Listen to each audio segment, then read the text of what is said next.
I've got 5 minutes of Pilates for your lower back, and particularly lower back stretches for before you go to bed. If you have been struggling with your lower back, perhaps you've been standing all day, or you just know that if you stretched your lower back before you went to bed, you would sleep better, this is for you. Now, this is part of my 21-day glow up in June, so if you are joining me live, save this one for before you go to bed and let me know how you get on tomorrow morning. We are going to get started down on the mat. So we're really going to be focusing on two things. One, of course, that mobility through your lower back, so really from your hips and pelvis up to about the ribs, but also on generating some warmth, though through using your core muscles to help warm up the back and help with those stretches. If your lower back is tender, I'm going to guess that just lying here on the floor is already quite uncomfortable. So you might actually want to put a cushion or something underneath your bottom. And the other thing I want you to do is bring your knees together. So can you see my knees are closer together than my feet? My feet are slightly wider than my hips. And that enables the lower back, so the back of the pelvis to really open up. So if you imagine that now, that the back of the pelvis is like a bowl and you want to make it wider, gently pressing your lower back into the floor and then release. So we just gently, on an out breath, press that lower back into the floor. Imagine the back of the pelvis gets wider and then release. And bring your hands down by your sides. Do the same thing. Gently press as you exhale and then release. And if you bring your hands onto your hips now, so my thumbnails are pointing upwards, and I want to now just spin my pelvis so my thumbnails come towards my chin. So now my hips start to come off the floor and then I come back down. And this again is all about the lower back. Now, you may have heard this before, but I like to think of the spine like tins of tuna with donuts squidged between each one. I think maybe I might actually do a live demo of this one day. But if you imagine the donuts are the discs between the vertebra and the tins of tuna are the actual vertebrae in your spine, and they all stack on top of each other and we keep moving that spine. But if they get stuck, so those tins of tuna butt against each other and then the jam starts squidging out to one side of the donut, that's when you start to feel that back pain and that tightness. So we want to keep it moving. So imagine that we're just rolling. We come up. So if your spine's got stuck in one direction, we want to take it the other way. Now bring your hands out by your sides. Let one knee lift up over your hip here. And I want you to bring your hand to the outside of the knee and gently take your knee across your body. So you get that stretch to the outside of your hip. But also, again, back of the pelvis. So those little sacroiliac joints where you have those dimples, we're going to get those moving.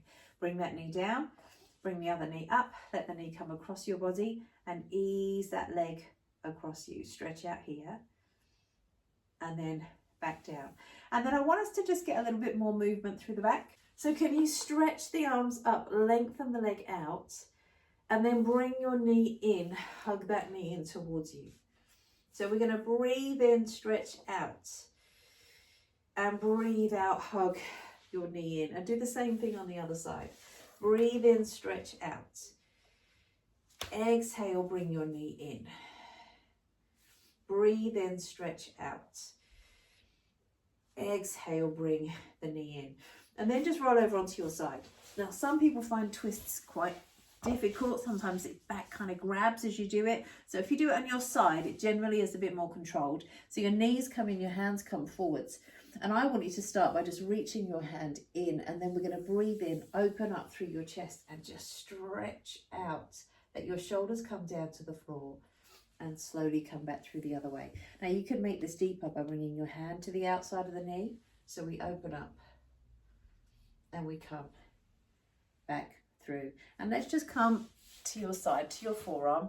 Bring your arm up and stretch out here and lower. And let's come round to the other side. So as you come on down, those knees come forwards, your hands come in. We're going to breathe in, open up through your chest. Slowly come through. And again, breathe in, open up through your chest. Slowly come back through and then come to your forearm. And from here, into your side bend, stretch out. and then come round onto your hands and knees.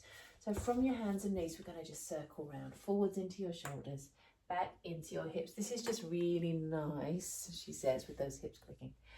This is just really nice on your hips and your shoulders. And then we'll come round the other way, forwards and back. In, and then as you come back, press through your hands, let your head come down, your tail down, and just drop into your back. Breathe in. And again, we're going to press, head down, tail down, round your back, gently coming forwards and backwards. And then just let your toes come on under now. I want you to gently breathe out. Let your knees hover. Back down to the floor, and then let your knees come together, bottom to your heels, hands forwards, and stretch out through your back. So give that a little go. Let me know how you get on. Perhaps you need something a little bit longer, or you want to do a little bit more Pilates with the back movement. Let me know which one would work for you. I will do my best to pop that together for you next time.